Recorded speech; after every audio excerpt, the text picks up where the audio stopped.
This episode is brought to you by LifeLock. When you visit the doctor, you probably hand over your insurance, your ID, and contact details. It's just one of the many places that has your personal info. And if any of them accidentally expose it, you could be at risk for identity theft. LifeLock monitors millions of data points a second. If you become a victim, they'll fix it, guaranteed, or your money back. Save up to 40% your first year at lifelock.com/podcast. Terms apply.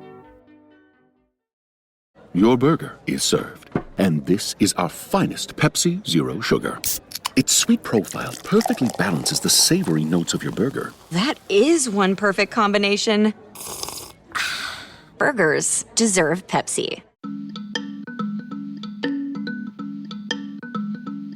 I'm Mark Joseph Stern, and this is Amicus, Slate's podcast about the courts, the law, and the Supreme Court. There's no shared right here. When you introduce fetal personhood, you fundamentally change the legal rights and status of all pregnant women.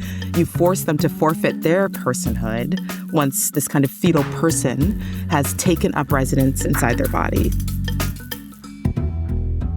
The fall of Roe v. Wade in 2022 marked a dark turning point in American law. With a single decision, the Supreme Court overturned 50 years of precedent protecting a woman's right to reproductive choice. The ruling set off a high-stakes battle to restore abortion access in red and purple states and drew attention to the life-threatening horrors that these bans inflict on women with failing pregnancies. But there's another threat to reproductive freedom in the United States, and that's the criminalization of pregnancy outcomes, prosecuting women for experiencing a miscarriage or stillbirth. This has been going on since before the demise of Roe, something Georgetown law professor Michelle Goodwin documented in her renowned 2020 book, Policing the Womb. But with Roe wiped off the books, these prosecutions have ramped up. They aren't limited to red states either. In recent years, we've seen prosecutors in deep blue states seek prison time for women who had a miscarriage or stillbirth. Lawmakers around the country are developing new ways to punish women whose pregnancies don't result in a healthy live birth. Karen Thompson is on the front lines of the increasingly pitched battle to defend women being criminalized for their pregnancies. She's the legal director of Pregnancy Justice, a group that provides criminal defense to pregnant people and advocates for legal reforms to ensure that no one loses their rights simply because they're pregnant. Karen, welcome to Amicus. Hey, Mark. Thanks for having me. Appreciate being here. So I want to start with an overview of pregnancy criminalization because I think it gets a lot less attention than the broader fight for abortion access. So broadly speaking, what is this line, or maybe it's a spectrum, between abortion being illegal and criminalizing pregnancy?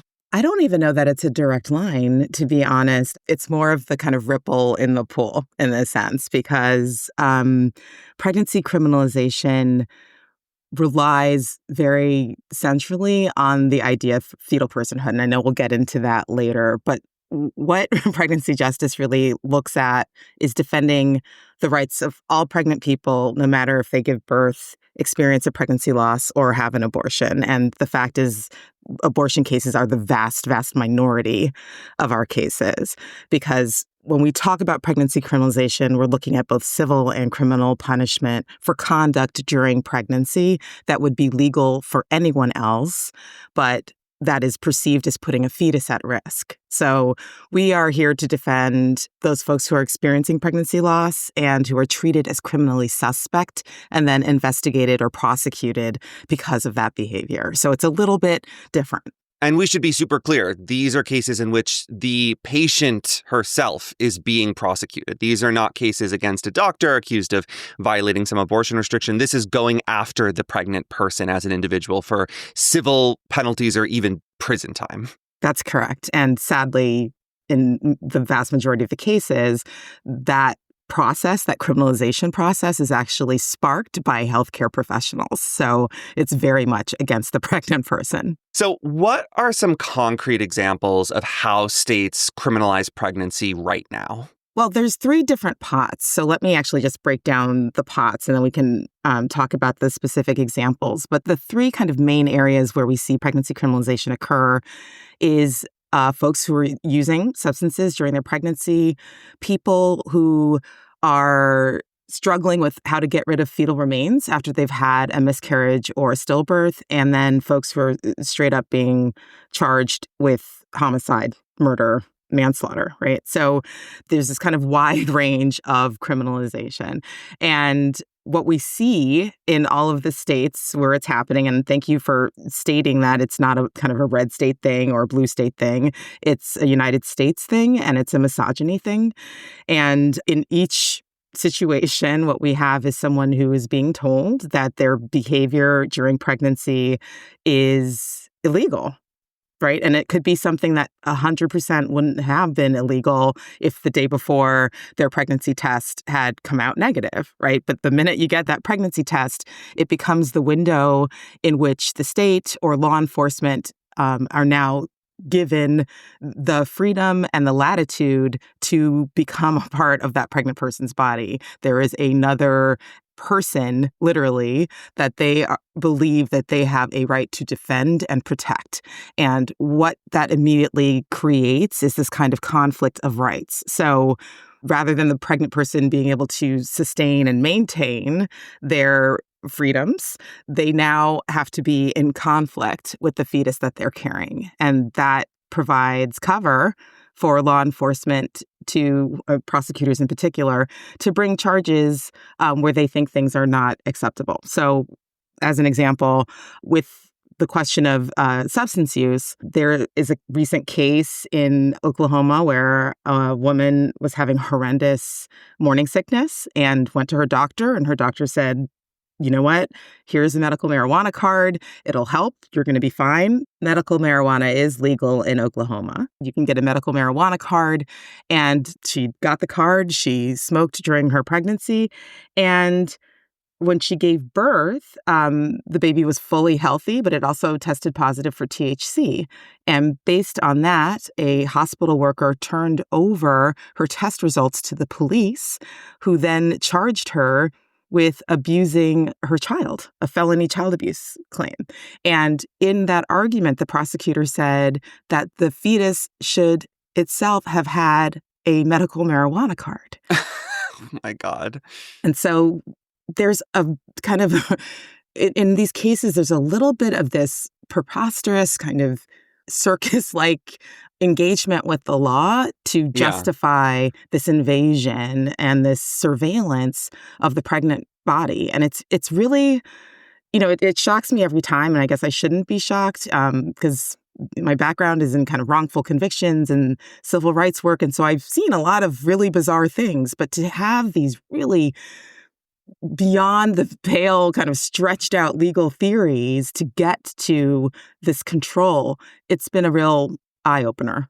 Yeah, so I think that example that you just gave draws out two themes that we've already touched on and we're going to be discussing. The first, just to be super clear about this, is here's an individual who is being treated worse under the law because she is pregnant. She is being treated as suspect. Her body is a potential crime scene because of her pregnancy. And that is happening in Oklahoma, which is, of course, a red state. But as we'll soon discuss, it's happening in blue states as well that purport to celebrate the rights of pregnant people.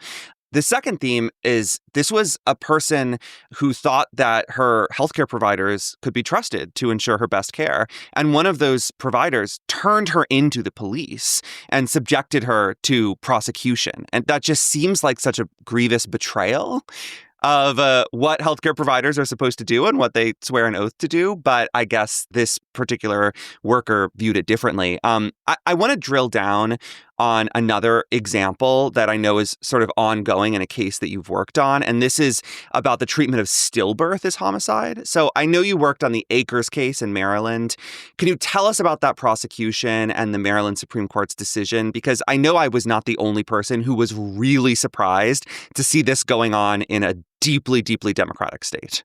And yes, a Democratic state, and also a state that has really strong protections for reproductive rights and against fetal personhood. So in this case, Moira Akers had a stillbirth at home. She endured kind of a traumatic labor and delivery, and her husband found her bleeding profusely and called 911 to take her to the hospital, as you do.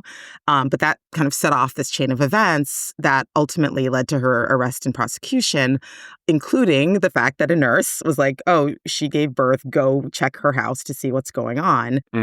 And when the police arrived, they did find the fetal remains. And Miss Akers was like, I had a stillbirth. This is what happened. I didn't know what to do. But what is so unique in this case is that the state actually relied on Miss Akers' prior internet search history around abortion. And this is 7 months prior to her giving birth at home. So very, very early in her pregnancy. Very early in her pregnancy.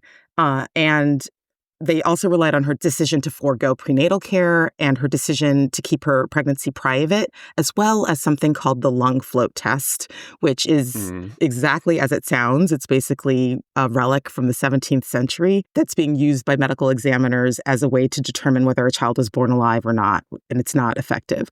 But they relied on all of these things to prove that Miss Akers had an intent to commit murder.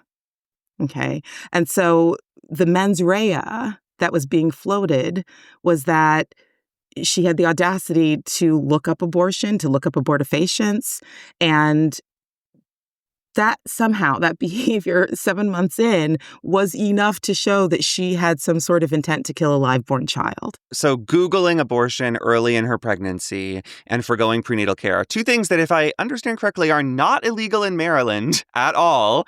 Those were presented to the jury as proof that she was guilty of murder. 100%. And she was convicted of murder, and she is currently incarcerated. And even though the Maryland Supreme Court recently overturned that conviction, the fact is she's still in because the state is deciding whether or not they're going to retry her. So why did the Maryland Supreme Court overturn the conviction? There were a lot of reasons, but it was really heartening. I have to say, like in a moment where we're not getting a ton of decisions from courts that make us feel like there's reasons for hope, the Maryland Supreme Court really doubled down on the protections of Maryland's reproductive justice kind of framework. They said that Maryland law recognizes the fundamental difference between a fetus and a baby and rejects the concept of fetal personhood. They were very clear that, a state's use of a pregnant woman's decisions made during pregnancy to prosecute her for the murder of a live child is a violation of Maryland law. They just really rejected this kind of idea of fetal personhood as a legal precept that should be used to justify criminalization. And it was a real rebuke.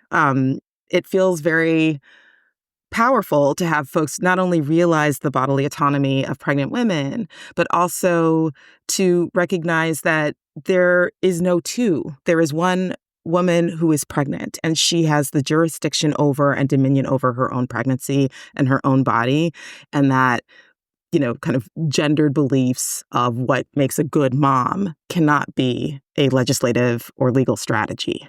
But as you said, Karen, Ms. Akers is still behind bars. And so prosecutors are deciding whether or not they want to retry her right now without the evidence that the Maryland Supreme Court forbade. Well, they didn't actually kick out, first of all, the lung float test, because that wasn't actually at issue in the appeal. So that's still good evidence if they retry her. Oh, yeah. I mean, if it goes back to trial, obviously there can be another Daubert hearing, and we can try once again to make the arguments about why this test should not be used and how junky it is of a science, but it's still out there, right? And it's up to the state to decide whether or not they think there's still enough to go forward on this case. Let's pause to hear from some of our sponsors. As summer starts to wind down, refreshing your wardrobe with staple pieces for the season ahead is vital. Quince gives you just what you're looking for, with luxe essentials that feel effortless and look polished. Ideal for layering and mixing, or great on their own. I'm always hunting for a t-shirt that feels elevated enough to dress up, yet strong enough to stand on its own. The Flowknit Breeze Performance Tee from Quince does exactly that. Exceptionally soft, slightly stretchy, and perfectly cut. I chose it in a deep burgundy, and it instantly reads as something special. For button-downs, I need a piece that rises above casual but still looks effortless untucked. Enter the vintage wash Tencel camp shirt from Quince, the ideal companion for late summer sun and those first crisp fall evenings. Elevate your wardrobe essentials with Quince. Go to quince.com/amicus for free shipping on your order and 365-day returns. That's QUINCE.com/amicus to get free shipping and 365-day returns. Quince.com/amicus. This episode is brought to you by Planned Parenthood Federation of America. It's easy to feel powerless when court decisions continue to chip away at what's left of healthcare and reproductive rights. Some lawmakers are trying to end abortion access, slash funding people rely on for care, and shut down Planned Parenthood health centers. These attacks only deepen the healthcare crisis they created, putting millions at risk. But here's the truth. Planned Parenthood isn't going anywhere. Planned Parenthood has remained strong for over a century because of supporters like you. With your commitment, Planned Parenthood can keep defending the care people need, whether it's birth control, cancer screenings, abortion, gender-affirming care, or sex education. Join the fight by donating to support Planned Parenthood today at plannedparenthood.org/defend. Your support ensures care continues for those who need it most, no matter what. Let's return now to my conversation with Karen Thompson of Pregnancy Justice. The news in this area is not entirely bleak. Some blue states have passed reforms that protect women from this kind of pregnancy criminalization, right? Absolutely. I think the two best kind of examples are what's happening in California and New York. Because in New York, we've seen the Equal Rights Amendment passed, the amendment to the state constitution, which explicitly introduced protections for pregnant people, pregnancy outcomes, and autonomy in reproductive health care. And it also protects against discrimination based on a huge array of identities, ethnicity, national origin, age, disability. And so bringing those things together and seeing this whole question as one that's very interconnected not only lifts the boat of reproductive justice, but it also, lifts the boat for so many other people and things. And so that's powerful. That's really great testimony. And we actually have a case out of New York where we're able to argue that the ERA should protect a father who's also being threatened with having his kids taken away for not controlling his pregnant partner's behavior during pregnancy. Right. So it's already in action and it's already helpful. And then California also has a really powerful statutory protection for folks who are pregnant in the same way. It says you can't prosecute people for choices that they make during their pregnancies. Right. And so it seems simple, and it is simple. And in those states, we have seen some positive developments about using these cases to protect people who are prosecuted. So even if those prosecutors still bring these cases, there's a really kind of solid wall to prevent that charge from going to someone being in prison and serving time. On the other hand, a lot of red states are moving in the opposite direction of California and New York. How are we seeing Republican legislatures move beyond abortion bans into even more direct persecution of pregnant people? Yeah, it's a little bleak. So 13... I'm ready. I'm prepared. 13 states have introduced bills that attempted to misapply the equal protection principles, 14th Amendment principles and these are my very large scare quotes, protect the rights of fetuses and embryos, which means that they're introducing laws that are about protecting the unborn child, as they phrase it. And 15 states, so a few more than who've introduced these fetal personhood bills, have also introduced abortion as homicide bills, which means that if you have an abortion, if passed, those bills would make that act a homicide. And in 12 of those states, the death penalty could be applied for having an abortion. So just to be clear, none of those 15 bills have actually passed. So none of the attempts to make abortion a homicide have been successful. but it's just the fact that this used to be a deeply fringe idea, right? Like somebody would say, hey, I'm going to pass a abortion as homicide bill. And people would be like, that's too fringy. Like, the GOP would be like, you can't do that.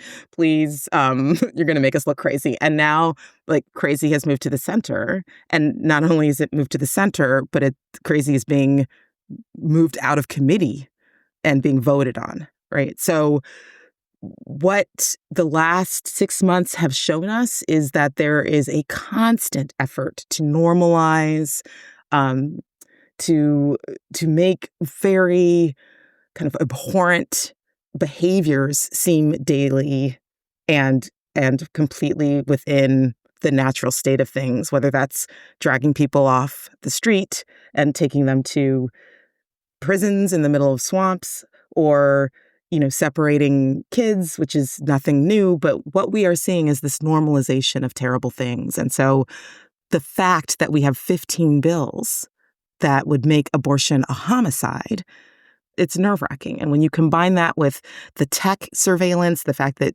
a sheriff's office in Texas was using automatic license plate readers to track down someone who had an abortion, there's a confluence of factors. There's a confluence of tech. There's a confluence of these political efforts. Jonathan Mitchell bringing cases, allowing abusive exes to sue their girlfriends and get injunctions to prevent them from having future abortions. Our role as pregnancy justice and the attorneys who work at our organization, the folks who are doing the research and the policy work, we are trying to get in there to throw some elbows, to open some windows, and to kind of deflate and make this as visibly perverse as it is. And Jonathan Mitchell is the anti-abortion advocate who wrote Texas's abortion ban bounty hunter law and is now going around helping abusive ex-boyfriends and ex-husbands sue their girlfriends and wives for getting an abortion or trying to, right? Yes. That's not the bio anyone should want to have. And yet he seems proud of it. I want to pick up on this thread of surveillance and forensics because it seems like a lot of these prosecutions aren't just about very recent events. We're seeing police and prosecutors using forensic techniques to hunt down women months or maybe years down the line. Can you explain how forensic genetic genealogy is being used against patients in some of these cases? Absolutely. And they're not even patients. Like they're grandmas, right? So what's happening is that folks who may have had a stillbirth 20 years ago, 10 years ago, 15 years ago, and disposed of the fetal remains in a way that, I don't know, it could have been buried. Folks could have put them in a box somewhere, but in a way that the state didn't approve of. And later those remains are found and they are DNA tested. So that becomes the kind of basis of the issue. Using something called forensic investigative genetic genealogy. Forensic investigative genetic genealogy uses DNA analysis and genealogy to identify unknown individuals. So usually in cold cases, by comparing DNA from crime scenes to genealogical information. It combines genetic genealogy, where DNA profiles are uploaded to online or public databases like GEDmatch to find relatives, with traditional research to build family trees. But it's being used to backfill in these criminal cases. And so it might take 20 years, but these genealogy researchers will make the tie between the fetal remains and usually, again, a grandma somewhere in the country who has moved on with her life, who's raised her children, and then charge her with murder. And so we have 2 cases on this very topic now, and it's a really, shocking kind of way to go through a litigation, because 20 years later, when you've only tested remains, how do you prove that the stillborn child was born alive? You can't really. Right? Of course. And the only witness to the labor is usually the person who's been charged, and she's not believed. Right? The assumption is that she murdered the child.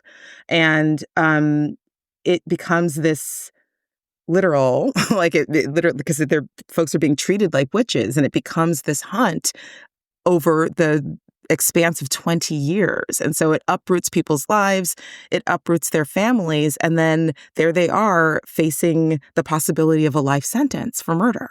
And it sends a message to anyone who might in the future want to privately dispose of fetal remains that they're never safe, right? That there could always be a knock at the door and it could be cops coming to arrest them because 5, 10, 15 years later, the state used forensic genetic genealogy to track them down. And now they're going to be prosecuted for murder years after the events that took place, which may well have been entirely legal. 100%. And I mean, the sad thing is you could get prosecuted 20 years later, or you get prosecuted in the moment. Because in March, in Georgia, a woman was unconscious and bleeding in her apartment, and she called 911 before she passed out. And a witness reported to the EMTs that she had placed fetal remains in a dumpster because she had had a miscarriage. And she gets to the hospital. It's the same story, gets to the hospital. And again, she's reported for concealing the death of another person and abandoning a dead body. And what happens ultimately is that it's determined that she had a natural miscarriage, again with the scare quotes, at about 19 weeks and that the fetus was non-viable. But in Georgia, they have something called the Life Act, which was passed in 2019 and went into effect shortly after Dobbs. And the Life Act bans abortion after the point of, cardiac activity in the embryo. They call it a heartbeat. But yeah. I'm not gonna give it that much legitimacy. Right, of course. But basically, it gives benefits and legal recognition to an unborn child. So if they had determined that that miscarriage wasn't natural, then not only would the charges have stuck, but they could have actually charged her with murder. And the thing is, if you have a miscarriage, no one sits you down before you have the miscarriage and says, hey, if you miscarry, this is how you dispose of fetal remains. What doctors usually say is go home and miscarry. And what most folks who are pregnant, what women decide if they realize they are miscarrying is they sit on the toilet, right? And so that is enough to say that you are improperly disposing of a miscarriage, but no one is actually saying what the proper way to do it is. And most importantly, no one is leaving that decision to the person who's having it. So we have this grief, we have this process that's happening, and it might not be grief, but the process alone should belong to the person who is in it. And that is being removed and it's being criminalized. And, I think about Andrea Ritchie every day. I mean, she's an abolitionist who's done a ton of work on, questions of closing prisons and making the human rights of folks who are incarcerated visible. But one of the things that she says that I think is so necessary to talk about here and in this space is that criminalization is the way that fascism manufactures consent. And every time I see these kinds of cases and every time I see someone's natural process being dragged into the criminal justice system, it feels one of a part of that effort to manufacture consent, to make women guilty and to create them and to constitute them as a crime scene so that they can always be surveyed and always monitored. It's one of many pieces of this moment that we need to pay attention to, but I think it's the reason why pregnancy criminalization is so important. And I hope that it becomes more of an issue that people are aware of, because I think we are focused very much on abortion, but there's so much under those waves that are just as dangerous. It's a true kind of riptide for the political moment we're in. I want to zoom out a bit and look at the broader legal framework that pregnancy criminalizers seem to be constructing here. I think the Georgia law you mentioned is a perfect example of this. This is fetal personhood, right? The idea that a fetus has rights, maybe even constitutional rights, that the government has an obligation to protect. Can you talk about some of the ways this idea is influencing laws and policies that take aim at pregnant women beyond what we've already discussed? Absolutely. So it's exactly as you said, it's a radical ideology that fertilized eggs, embryos, and fetuses have the same, if not more, legal rights and statuses as you and me. And so, pregnant women lose their rights and face the threat of criminalization based on any conduct that some authority believes is a risk to her pregnancy. And there's no shared right here. When you introduce fetal personhood, you fundamentally change the legal rights and status of all pregnant women.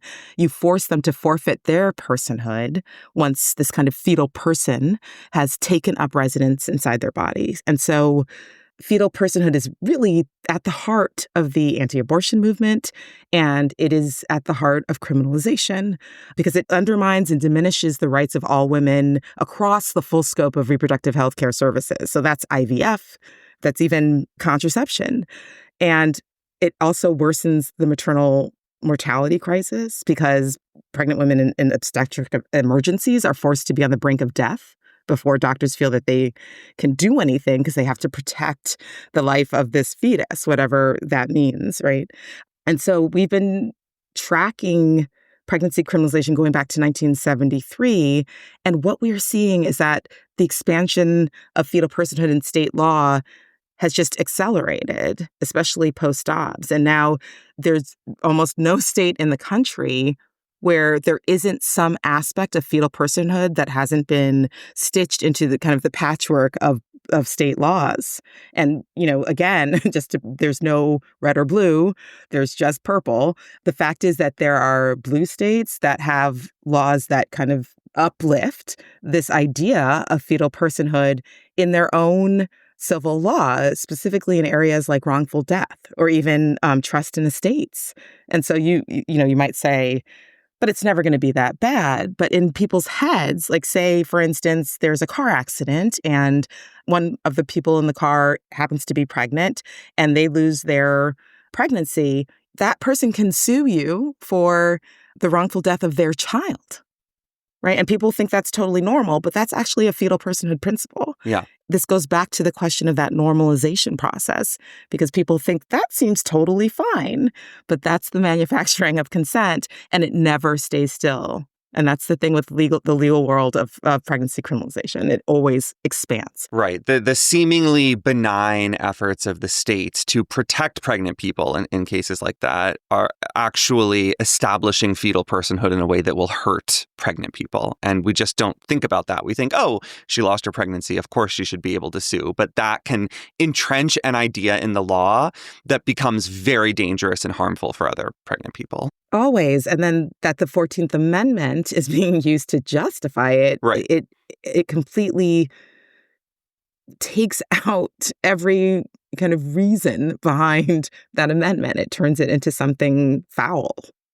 You mentioned embryos and fertilized eggs. It was just last year that the Alabama Supreme Court ruled that frozen embryos were children under state law, meaning anyone who damaged them was liable for wrongful death of a minor. Is that the direction you see other states potentially heading? Oh, absolutely. I mean, we've seen it already. South Carolina, Louisiana, Texas, they're all following the lead of Alabama. And it's important to note that Alabama, LePage was the pinnacle, right? Because this has been going on since 2013. That's the embryo case, LePage. Yeah, that found extrauterine children from a frozen embryo. Extrauterine children in a cryogenic nursery, right? That's the terminology adopted by the court. Just everyday language. It's totally normal to reach into dry ice for your child. For your microscopic child, yeah. Exactly. But do you see what I'm saying? Totally. It's absurd. Yeah. It's absurd, and yet we have to take it seriously. Because even though Alabama sort of changed the law after that, though not necessarily in a way that will protect future IVF patients, the decision gave other states an idea. And, there seems to be no end to the radical laws that these legislatures are pushing. It seems like protecting, quote unquote, embryos is simply the next frontier after moving beyond fetuses. Yes. And we haven't, the frontier is here. Yeah. So again, another recent example from this year is the horrifying case of Adriana Smith. Can you talk about that case? Yeah. So Ms. Smith was a nurse in Atlanta and she was not feeling well. And she went to the doctor and she was pregnant. She said, I'm having these headaches. I don't know what's going on. And they basically sent her home with some Tylenol, which is another entire show about Black maternal mortality and Black women not being believed in healthcare settings. But that's exactly what happened to Miss Smith. She was sent home with this Tylenol, and the next day she throws a blood clot and she is declared brain dead. But because she is pregnant, she is kept alive, or her body is animated for the next 2 months to sustain this fetus. Adriana Smith was only 9 weeks pregnant when she was declared brain dead. It was actually, of all of those cases, of that whole kind of pot of woman as incubator cases, I don't even know how else to say it, she was the earliest ever recorded. The hospital says that they had no choice because of the Life Act that I talked about earlier. And so, this is fetal personhood taken to its logical extent. If there is a public fetus in a body that needs to be protected, that has equal, and in some cases more rights than the pregnant woman who is carrying it, then of course it is logical that someone who is literally dead will have their body Frankensteined to support a fetus. And so, sometimes, you got to have gallows humor, and sometimes it's like, ha ha, he he. But then at the same time, there are horrors that are being justified in the name of this legal theory. And so we all have to think of ways to counter and to interrupt it, because it is dangerous.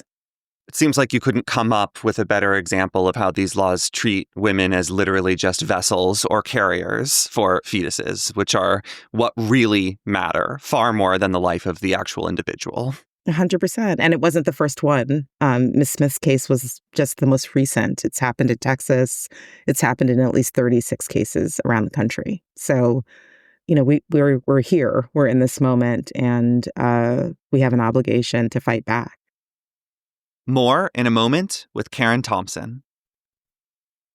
Mint is still $15 a month for premium wireless. And if you haven't made the switch yet, here are 15 reasons why you should. 1, it's $15 a month. 2, seriously, it's $15 a month. 3, no big contrast. 4, I use it. 5, my mom uses it. Are you playing me off? That's what's happening, right? Okay, give it a try at mintmobile.com/switch. Upfront payment of $45 for 3-month plan, $15 per month equivalent required. New customer offer first 3 months only. Then full price plan options available. Taxes and fees extra. See mintmobile.com. Shopping is hard, right? But I found a better way. Stitch Fix online personal styling makes it easy. I just give my stylist my size, style, and budget preferences. I order boxes when I want and how I want. No subscription required. And he sends just for me pieces, plus outfit recommendations and styling tips. I keep what works and send back the rest. It's so easy. Make style easy. Get started today at stitchfix.com/Spotify. That's stitchfix.com/Spotify. I'm Ashley Graham, and as a parent, I know the back-to-school transition can be a lot. When it comes to wellness, Ollie supports me and my family through it all. Kids Multi is big in my house. It supports their immune system, and they love to take it. A win-win for everyone. Shop these products at ollie.com or retailers nationwide. These statements have not been evaluated by the Food and Drug Administration. This product is not intended to diagnose, treat, cure, or prevent any disease. And we're back with Karen Thompson of Pregnancy Justice. One of the big issues that advocates like you seem to face is the stigma around pregnancy loss. Even a lot of liberals may be willing to defend reproductive freedom in the abstract, but get a little wobbly when it comes to drug use during pregnancy or personal disposal of fetal remains or some of the other stuff we've talked about. Why should they defend the rights of people facing prosecution for those acts just as vigorously as they oppose red state abortion bans? That is a serious question, Mark, and I'm really glad you asked it, because I think it's a fundamental problem with how people think about pregnancy criminalization, as you said. But it's one of the reasons why I think we are always seeing this kind of pivot to abortion rights, because pregnancy criminalization issues are hard for people to hold. I think that there is so much judgment around what a, quote, good mother is, right? And I think that what we have learned is that there is only one way to be a good pregnant person or a good mother, and that is that you are always excited and, drinking milk that has been taken from a cow whose feet have never touched the ground. And there's always sunshine and roses and unicorns around the whole process. And that is just not true. That is not true for the vast majority of people. And you don't stop being a person when you become pregnant. And so when it comes to questions about drug use, for instance, people should care about this, whatever your thoughts are about someone who's using it pregnant.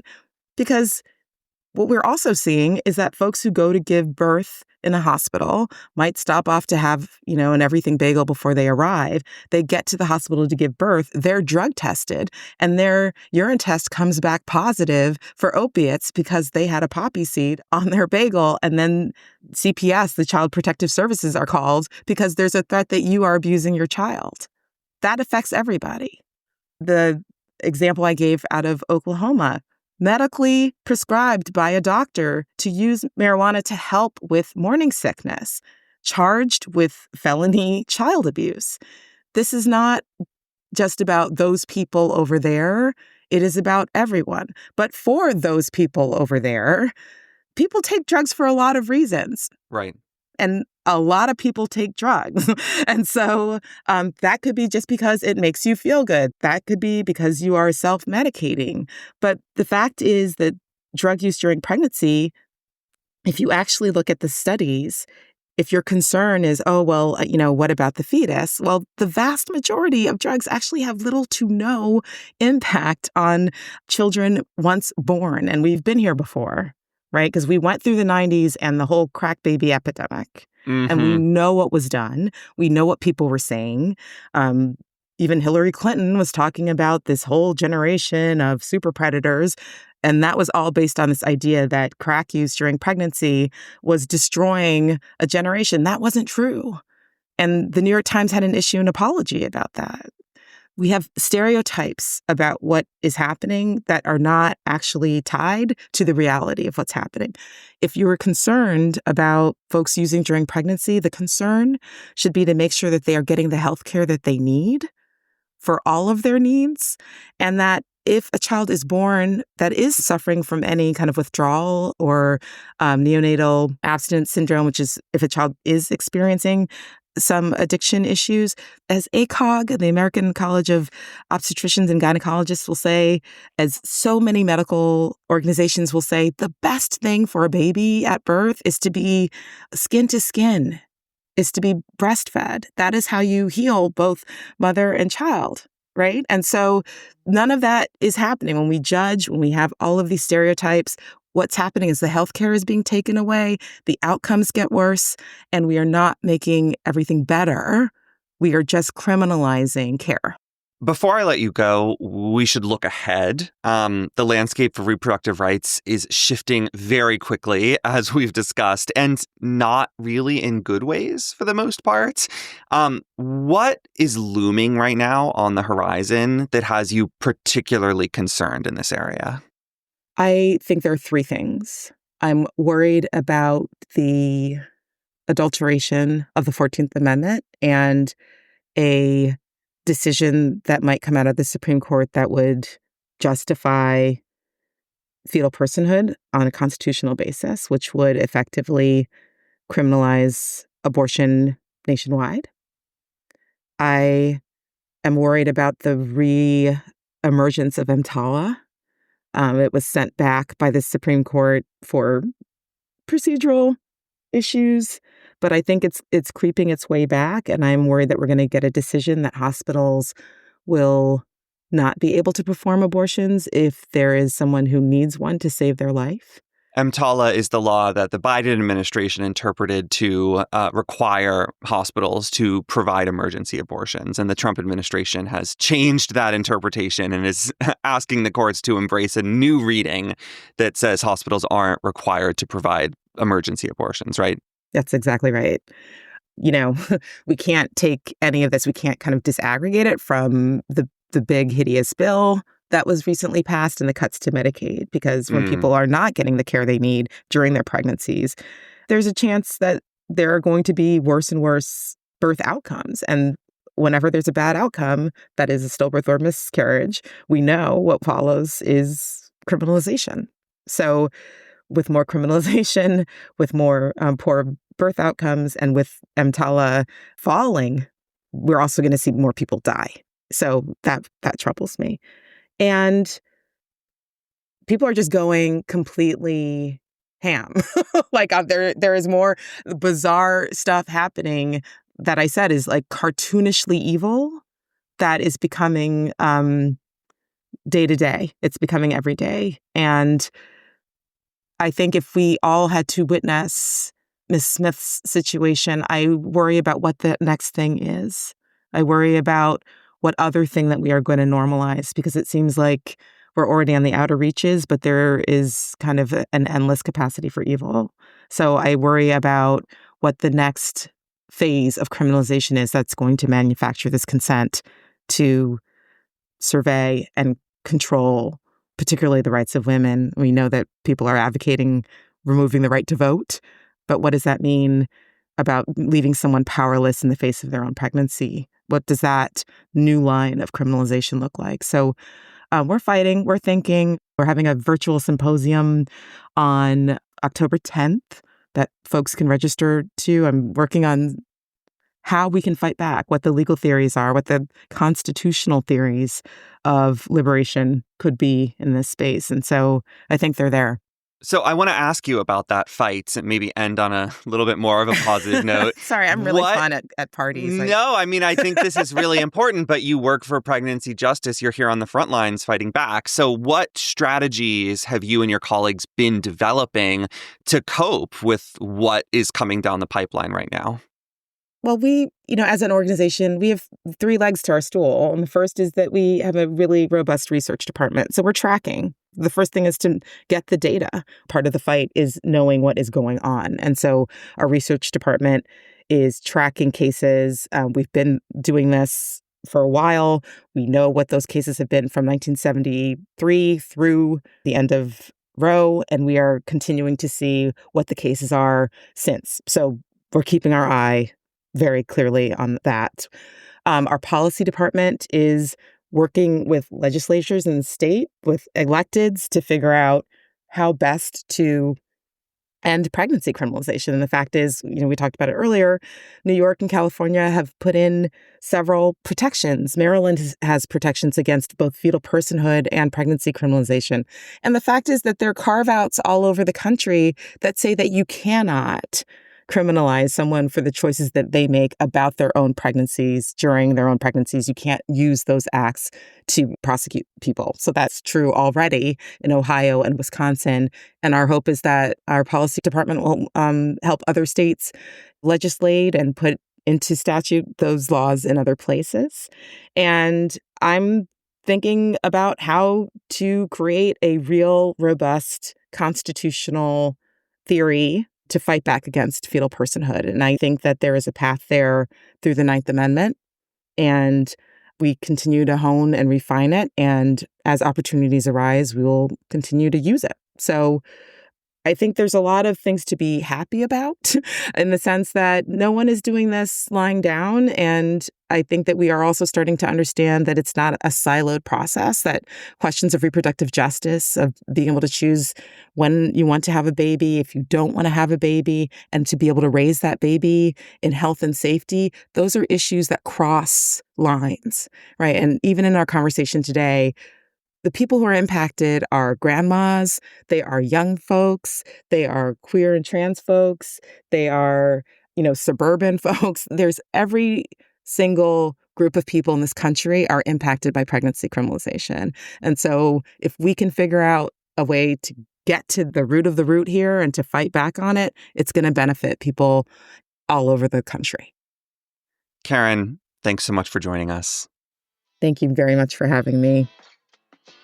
Karen Thompson is the legal director of Pregnancy Justice, a group that provides criminal defense to pregnant women and advocates for legal reforms to ensure that no one loses their rights because of pregnancy. That's all for this episode. Thanks so much for listening. And thank you so much for your letters and questions. You can keep in touch at amicus@slate.com. You can leave a comment on our show page if you're listening via Spotify. You can rate and review us on Apple Podcasts, or you can find us at facebook.com/Amicus Podcast. On this week's bonus episode for Amicus Plus members, you'll hear the story of a home for pregnant teenagers that sounds like something from another era, but is actually happening today. You can subscribe to Slate Plus directly from the Amicus show page on Apple Podcasts and Spotify, or visit slate.com/Amicus Plus to get access wherever you listen. That episode is available for you to listen to right now. We'll see you there. Sarah Birmingham is Amicus's senior producer. Our producer is Patrick Fort. Thank you, Patrick, for all your work. And special thanks also to senior supervising producer Joel Meyer for these past couple of weeks. Hillary Fry is Slate's editor-in-chief. Susan Matthews is executive editor. Mia Lobel is executive producer of Slate Podcasts. And Ben Richmond is our senior director of operations.